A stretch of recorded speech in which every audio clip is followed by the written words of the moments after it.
Hey, Jonah, thanks, man. Thank you for asking me to share with you guys. It's a really privilege. Thank you once again. So you wanted me to chat with you guys on investing in the people's lives. Man, it's my story. It's an amazing story. But the beauty of it that took a man who saw something great in me. They were able to invest his life, and one of them was Marcus Herbert, who saw something great in me, able to invest his time, and here I am doing what God has called me to do. And at the heart, man, is to be able to see something in someone that they themselves can't see that. And we see the great example that Jesus set. I mean, he invested his life in the lives of those 12 men. And they weren't great people. They were rough people. I mean, a fisherman. Who want to deal with a fisherman?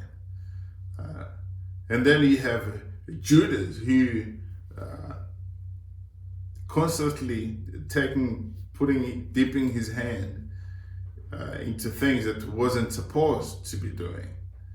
But yet, Jesus had a faith in him to a point where he gave him a chance to repent and turn his life around. But he had a choice. But sometimes the extent that we go to be able to model the life of Jesus in other people's lives. And it's not what we see, it's what Jesus sees in people's lives. We all are rotten, man. But God has a plan for every single one of us. And by just knowing that God has a plan for every one of us, we trust that God will equip us to be able, to release His power into others. And we see Paul does exactly the same. He picks young Timothy, and he walked with him. He raised him up to be this great leader. It takes love, it takes time, it takes patience, and it takes gospel to be able to invest in people's lives and see the return. Well, you might not see the return today, but hey, you sow seeds. And God's job to be able to water that, and one day someone else will reap those fruits. But our job is to do what we can for now, and that investing. But how did Jesus did it? Well, Jesus prayed. He went and he prayed and he trusted God. Then he went and he called those guys. And sometimes we need to do that. We need to go out there and spend time in prayer. But you need to have the heart of people. That people matter to you. If they don't, then you're not going to be able, because they're going to mess you around. And then if your heart is not centered in a Christ, you're not going to be able to do it. Hey, but you never know. You just give it a try.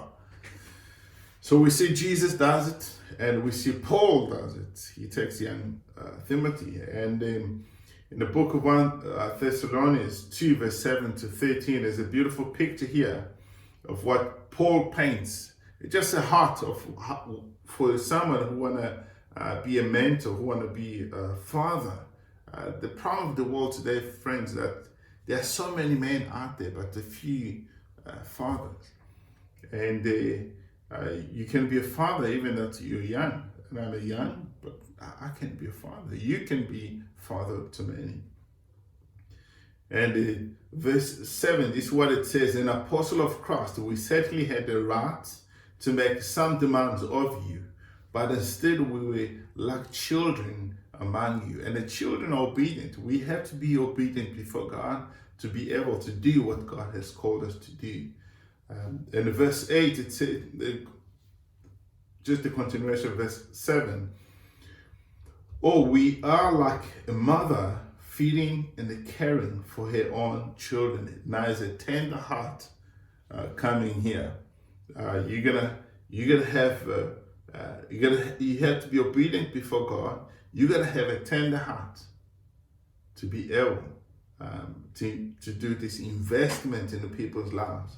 And the verse 8 goes on saying, we loved you so much that we shared with you not only God's news, but our own lives. You have obedience before God. You have a tender heart, but now what you're bringing it is your own life. It's not just investing the gospel. That's awesome. But I tell you, gospel without you imparting, you throwing your own life in there, it's just going to be information. And in verse 11, Paul brings a father heart. And you know that we treated each of you as a father treated his own children. And how does a father treat his own children? Love, caring, tender heart, and at the same time there's a passion of Jesus flowing everywhere. And if we're gonna be able, if we want to invest in people's lives and to see them flourish or see the return, it's really we need to have a heart of Jesus. And I live this with you. Our investment with the return is equal to time plus people and plus the gospel. So I hope this was helpful, and hope to see you soon, buddy. Cheers, man. Bye.